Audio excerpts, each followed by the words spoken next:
अभी भी यहाँ आप देख सकते हैं कि खून के निशान मौजूद है सड़कों पर भी। अभी तक खून के धब्बे भी वहाँ से नहीं हटे हैं। हाँ, आधा घंटा सर बात है ये। अब भाजपा सरकार पर सर दुनिया नाम का दबाव जुम रहा है, ये हम कह रहे हैं दावे के साथ। इनका उनका मजदूरी करके उन लोगों का खेत लेकर हम लोग अपना पैसे देकर 15,000 20,000 रुपया बीघे का खेत लेकर हम लोग करते हैं। आज हम लोग का खेत ऐसे बिगड़ रहा है, अब दहशत फैला हुआ है कि हम लोग उधर जाएंगे तो मार देंगे, काट देंगे, फिर गोली मार देंगे। उसको मार रहे थे गोली, मतलब जो मिल गया उसको मारने, जो पकड़ा जाएगा, जो बंदा पकड़ा जाएगा उसको गोली दाग रहे हैं, चाहे उसकी कोई गलती हो या ना हो। जी। नमस्कार, मैं हूं विवेक और इस समय हम मौजूद हैं गाजीपुर जनपद के सोवल थाना अंतर्गत सरैया गांव में। बीते दिनों यहां कुछ दबंगों के द्वारा जो है एक टेम्पू चालक धर्मेंद्र को घर से खींचकर गोली मार दी गई थी। मामले में वह घायल युवक आज भी अपनी जिंदगी और मौत से जूझ रहा है। उसका इलाज वाराणसी के ट्रॉमा सेंटर में चल रहा है। वहीं घटना को लेकर ग्रामीणों और परिवारजनों में दहशत का माहौल है। टेम्पू चालक के द्वारा ही परिवार का भरण पोषण किया जाता था, लेकिन उसके घायल होने के बाद भी परिवार के सामने भुखमरी की स्थितियां पैदा हो गई हैं। साथ ही ग्रामीणों के द्वारा यह भी बताया जा रहा है कि उस युवक के अभी कुछ दिन पूर्व ही एक बच्चे को जन्म दिया है। हमारे साथ कुछ ग्रामीण मौजूद हैं, इनसे हम जानेंगे घटना को लेकर क्या स्थितियां थी उस दिन। क्या नाम है आपका? रामदास। रामदास जी, जब घटना हुआ था क्या हुआ था उस समय, माहौल क्या था? उसमें हम नहीं थे सर। बाद में आपको घटना के बारे में पता चला होगा, क्या घटना की जानकारी मिली है? मिली, थोड़ा हाथापाई हुई, बाद में आके गोली फायर सब कर दी। बस घटना कहाँ हुआ था? ये रोड पे पर सामने। ये सामने थे मौके पर थे। आप मौके पे थे? जी सर। क्या नाम है आपका? हमारा रामचंद्र नाम है। घायल के क्या हैं आप? घायल का उनका चाचा है। चाचा हैं। घटना के दिन क्या हुआ था? घटना का सर वो ऊपर हमारा भतीजा बतिया रहा था और शुरू में 8-10 लोग आए थे, उसको धोकर गोली चला ले, तो हम यहीं पर आए थे, दौड़े थे, हमारे पर गोली चली थी हमारे पर। आपको भी मारने के लिए गोली कैसे मतलब फायर किया गया? जी, एक दो फायर हमारे पर हुआ था, फिर ईंटा चलाने लगे। उसके बाद हम घर भाग गए, फिर नदी को बुलाए तो आप लोगों ने एकजुटता नहीं दिखाई उस समय, या मतलब जी क्या सब, मतलब उन पे भी जवाबी कार्रवाई नहीं की? जी सर, कह रहे हैं कि जब सब खाने खा रहे थे उस समय सर, अब गोली कम से कम 10-11 लोग थे, सब हथियार लेते थे सर। 11-12 लोग थे और सभी लोग हथियार सभी हथियार लोग थे, सब ले थे। पुलिस थाना सोवल है, पुलिस कितनी देर बाद पहुंची है घटनास्थल पे? हाँ, आधा घंटा सर बात है ये। अब भाजपा सरकार पर सर दुनिया गांव का दबाव जुम रहा है, ये हम कह रहे हैं दावे के साथ।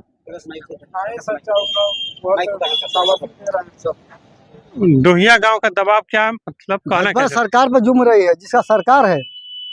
ये बताइए कि मुलजिम अभी घूम रहा है, घूम रहे हैं, अभी गिरफ्तारी नहीं हुआ है। घटना को 3 दिन हो गया है। हाँ, 3 दिन हो गया है। पुलिस क्या कर रही है इस मामले में? पुलिस क्या कर रही है? पुलिस डिप्टी दे रही है, और क्या कर रही है पुलिस? केवल आपको निगरानी में बैठी हुई है। हाँ, बस उतना ही कर रही है। पुलिस भी दुहिया गांव में वो उन लोग का जिस घटना हुआ था उनके घर नहीं गई थी। जो हमलावर है वो किस गांव के रहने वाले? दुहिया गांव का। वो डोहिया गांव के हैं और ये सरैया गांव के रहने वाले थे। जी जी।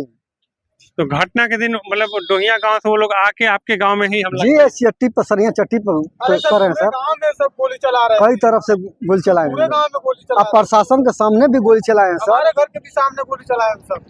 प्रशासन आए हुए तब भी गोली चलाए, 2-3 फायर किए हैं। प्रशासन के सामने गोली चला है? जी जी। प्रशासन के सामने प्रशासन कोई कार्रवाई नहीं की उस पे?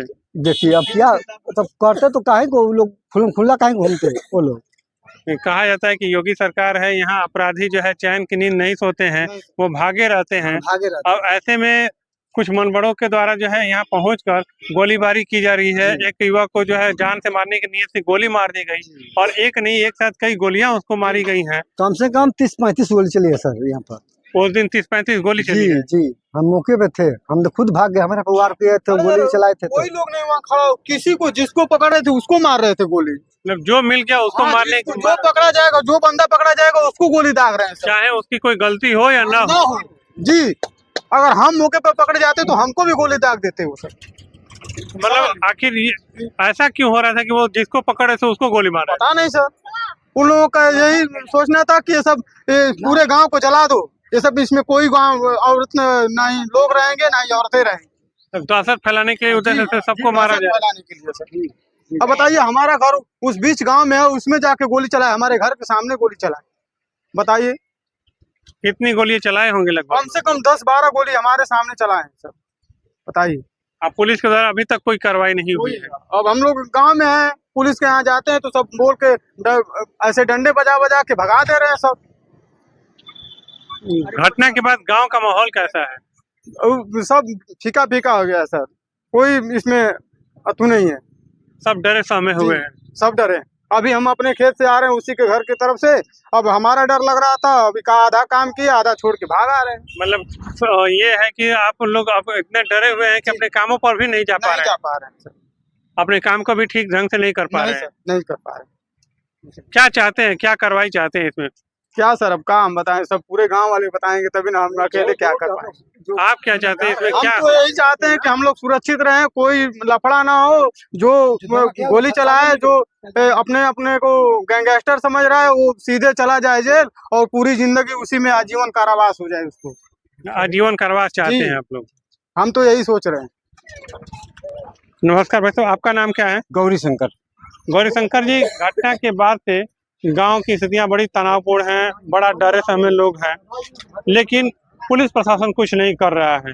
क्या कहेंगे इस मामले में? सर यहाँ पर हम लोग बीन मला चमार और एक घर जुसाद है, एक घर तेली है, ऐसे हम लोग रहते हैं। मजदूरी करके दिन भर इनका उनका मजदूरी करके उन लोगों का खेत लेकर हम लोग अपना पैसे देकर 15,000-20,000 रुपया बीघे का खेत लेकर हम लोग करते हैं। आज हम लोग का खेत ऐसे बिगड़ रहा है, अब दहशत फैला हुआ है कि हम लोग उधर जाएंगे तो मार देंगे, काट देंगे, फिर गोली मार देंगे। इसी वजह से हम लोग घर में डूबे रहते हैं, ये दियारा में कुछ लुका के भागे रहते हैं। अच्छा, कहा जा रहा है कि जो टेम्पो चालक धर्मेंद्र था वो किराए की टेम्पो लेकर चलाता था और परिवार को अपना मतलब भरण पोषण करता था। अब उसको वो चूंकि घायलावस्था में है और अभी फिलहाल इलाजरत है ट्रामा सेंटर वाराणसी में। ऐसे में परिवार किन परिस्थितियों से जूझ रहा है, उनके भरण पोषण की व्यवस्थाएं कैसे हो पा रही हैं? सर हम लोग गांव के लोग तैयार हैं, अभी इन लोगों का जो भी खाना पीने का व्यवस्था अभी हम अभी हाल में अभी गेहूं 15-20 किलो भेजवाने के लिए बोले हैं कि जाओ पिसवा लो, पिसवा के खाओ पियो, हम पिसाई भी दे देंगे, जो दिकदारी होगा हम अभी देने के लिए तैयार हैं। तो गांव वाले लोग सहयोग में हैं? गांव के पूरे सहयोग हैं, जितना पैसा लगेगा हम लोग चंदा काट कर 10 रुपया 20 रुपया मांग मांग कर इंडियन से हम लोग उसका दवा कराएंगे। सर वारदात की घटना कहाँ हुई थी? और सर यहाँ इनके घर से खींच कर ले जाके ये डी बाबा के ठीक सामने यहाँ पर सड़क में मारे हैं सर। मुख्य सड़क पर ही मांगा गया है? जी, मुख्य सड़क पर ही मारे थे। अभी भी वहाँ खून के निशान है? है सर, अभी गमछा लगाए वो खून का भी गमछा है सर, दिखा दे, बुलाइए। आइए हम चलते हैं थोड़ा सा घटना स्थल पे, वहाँ जानेंगे स्थितियाँ क्या है। कहाँ घटना स्थल है? मतलब महज ये 50 मीटर की दूरी है मुख्य सड़क से घर की, और यही मतलब गोली मारी गई थी उस युवक को। अभी भी यहाँ आप देख सकते हैं कि खून के निशान मौजूद है सड़कों पर भी, अभी तक खून के धब्बे भी वहाँ से नहीं हटे हैं। परिवार और पूरा गांव के लोग जो है पूरे दहशत में हैं, किसी को कुछ समझ में नहीं आ रहा है कि क्या किया जाए, कैसे रहा जाए। सभी लोग भयग्रस्त हैं और पुलिस प्रशासन से मूक दर्शक बन के उनका इंतजार कर रहे हैं कि पुलिस प्रशासन संबंधित दोषियों पर कड़ी कार्रवाई करे, ताकि यह लोग निर्भय होकर अपने परिवार के साथ रह सकें और मेहनत मजदूरी कर अपने परिवार का भरण पोषण कर सकें।